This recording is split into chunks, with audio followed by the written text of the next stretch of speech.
Role, अपने role के लिए बताएं सर। रावण, रामायण का रावण, लंका का लंकेश रावण, त्रिलोक विजेता रावण है, ज्योतिषाचार्य रावण, पूरे ब्रह्मांड को अपने काबू में रखने वाले। देवता पंक्ति में खड़े होते थे सिर झुकाकर, यहाँ बैठे हुए जब यज्ञ करते थे और थोड़ा भी चंद्रमा की हंसी सुनाई देती थी तो यहीं से चंद्रमा को डांट देते थे कि चुप रहा चंद्रमा, ये कोई इंद्र की सभा नहीं, मैं यज्ञ कर रहा हूँ, मुझे बाधा पहुंचा रहे हो, चुप रहो। तो इस तरह के रावण थे, बहुत प्रकांड विद्वान, 4 वेद और 6 शास्त्र, और ये 4 वेद और 6 शास्त्रों के कारण ही उनके 10 सर थे। 10 सर होने का जो कारण है वो 4 वेद और 6 शास्त्र हैं, उसके ज्ञाता थे ये। तो ये रावण, उस रावण की भूमिका मैं कर रहा हूँ। मैं टेलीविज़न में कर चुका हूँ, 2008 में NDTV इमेजिन के लिए बना था, रामानंद सागर जी के सुपुत्र आनंद सागर जी ने बनाया था और मैंने उसमें रावण का रोल किया था। और उसके बाद 2012 में गली गली चोर है एक फिल्म आई थी, उसमें भी जो रामलीला मंडली थी उसमें रावण का रोल करता था मैं।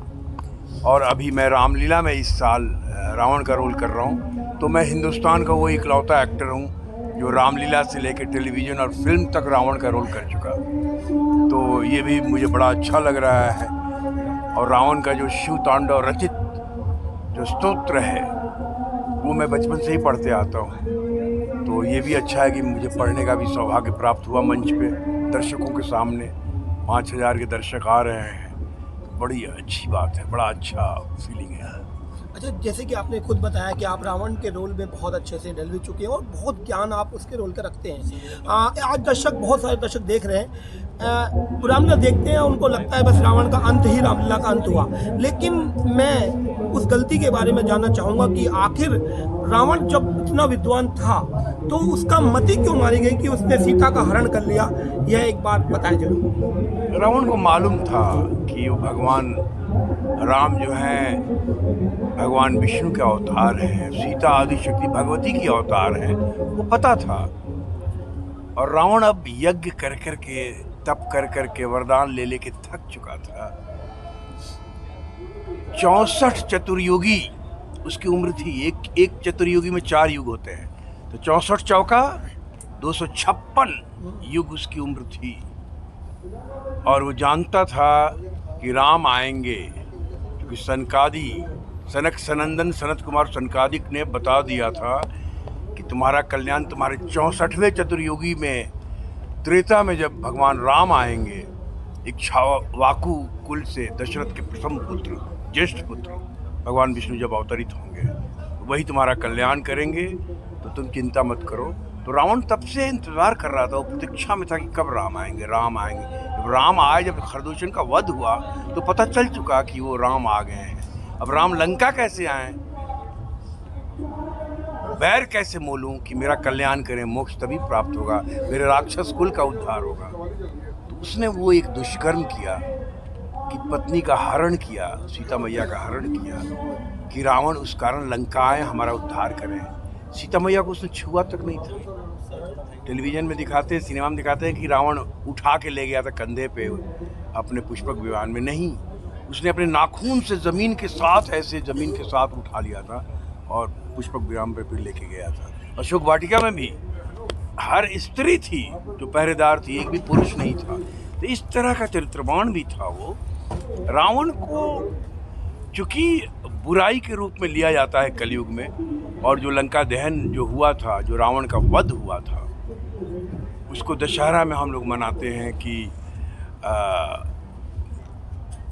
बुराई पर अच्छाई की जो जीत है, वो एक तरह का वो सिंबल है।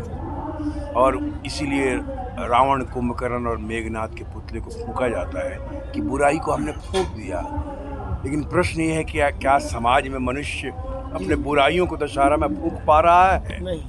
ये फूंकना पड़ेगा, उसके लिए राम को जानना होगा, राममय होना पड़ेगा, राम के अस्तित्व को पहचानना पड़ेगा, क्योंकि राम ही भारतीय संस्कृति के मूल हैं, राम ही जीवन के आधार हैं। राम ही मूलाधार से सहस्त्रार तक की यात्रा है। राम, ये राम है। एक सवाल और सर, रावण कहा जाता है घमंड रावण का भी नहीं रहा, और मैं तो ये कहता हूँ कि घमंड केवल रावण का रहा, क्योंकि रावण ने अपने प्राण तो त्यागने स्वीकार किए लेकिन अपना घमंड नहीं छोड़ा। तो इस घमंड को रावण के साथ जोड़कर कैसे देखेंगे सर? रावण का अहंकार राम के साथ कुछ नहीं था, वो दिखावटी था। वो तो चाहता था राम आए, हमारा कल्याण करें, हमें मारें, हमें मोक्ष प्राप्त हो। वाल्मीकि रामायण में ये है कि एकदम रावण की मृत्यु के बाद वहाँ से प्रकाश निकलता है और राम में जाके लीन हो जाता है। तो जो आत्मा निकलती है वो राम में जाके लीन होती है, मतलब मोक्ष प्राप्त होता है, वो भगवान में लीन हो गया वो। और वही रावण चाहता था। उसके पहले उसने अपने सारे राक्षसों के उद्धार करवाया, सबकी मृत्यु प्राप्ति, सबको स्वर्ग लोक पहुंचाया, लक्ष्मण को दीक्षा दी उसने। तो वो राम भी जानते थे प्रकांड विद्वान है, तभी तो उन्होंने कहा कि मर रहा है, विद्वान है, जाओ कुछ दीक्षा ले लो, हो सकता है बहुत कुछ मिल जाए। तो लक्ष्मण भी गए थे दीक्षा लेने।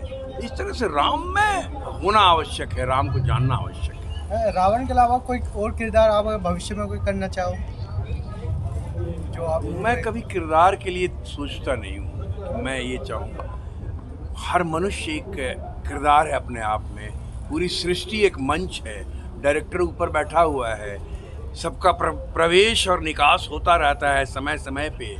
उसको जीवन और मृत्यु कहा जाता है, जन्म और मृत्यु। जन्म होता है तो प्रवेश हुआ, और मृत्यु होती तो निकास हो गया, उस मंच से एग्जिट हो गया। तो हर मनुष्य अपना अपना रोल निभा रहा है, कोई पिता का, कोई दादा का, दादी का, कोई माँ का, कोई पुत्र का, कोई चचा का, कोई भाई का, कोई बहन का, कोई पॉलिटिशियन का, कोई प्रधानमंत्री का, कोई राष्ट्रपति का, कोई मंत्री का, कोई पत्रकार का, कोई नेता का, कोई अभिनेता का। तो इस तरह से कोई ब्यूरोक्रेट्स के जो ऑफिसर्स हैं, सफाई कर्मी अपना सफाई करते हैं। हर समाज में हर कोई अपना अपना रोल कर रहा है। प्रश्न ये उठता है कि अपने आप से पूछें कि क्या जो किरदार पर ब्रह्म परमात्मा ने देकर भेजा है इस सृष्टि रूपी मंच पे, हमारा जो दायित्व है समाज के प्रति वो निभा रहे हैं, इस सृष्टि के प्रति, इस पहाड़ के प्रति, इस नदियों के प्रति, इन जंगलों के प्रति, इन पेड़ पौधों के प्रति क्या निभा रहे हैं? ये सोचना पड़ेगा, तभी जाकर हम मनुष्य बनेंगे। अपना एक डायलॉग बोल लीजिए सर, एक डायलॉग हुआ था, एक डायलॉग कोई रावण का सबसे फेवरेट यही था, शिवतांडव स्तोत्र। जटाटवी गलज्ज्वला प्रवाह पावित स्थले गलयव लंबे लंबितां भुजंग तुंग मालिकाम डमट डमट डमट डमन निनाद वड्डमर्भयम चकार चंड तांडवम तनोतु नः शिवः शिवम। ओम नमः शिवाय। जय श्री